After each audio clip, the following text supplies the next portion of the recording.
بسم الله الرحمن الرحیم. یکی دیگر از شناختن علوم ضد ارزش‌های دینی ایدئولوژیسم لامذهب این هست که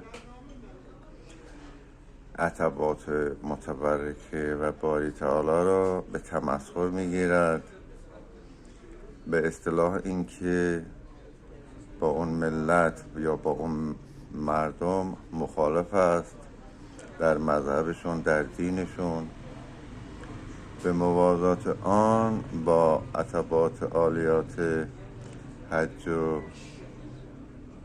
کربلا و امام رضا و حتی مسجد الاقصی هم معنا و مفهوم ضد حقوق دینی مکتبی دارد، به این صورت که دفاع او از مسجد الاقصی یک ایدئولوژی سازمان یافته است، متعاقب آن به طریق اسلامیت اسلام را بزند.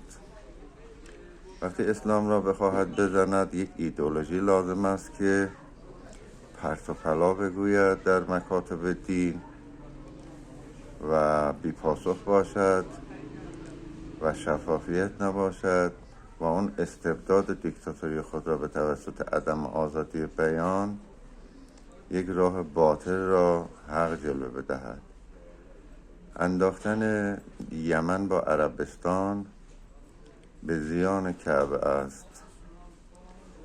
انداختن عراق با کرد و ملت‌های دیگر بر علیه کربلاست.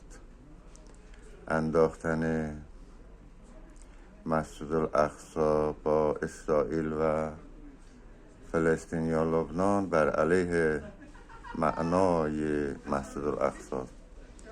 همان گونه که در داخل کشور وقتی امام رضا علیه السلام بیشتر تاکید می کنند، انداختن ملت به جون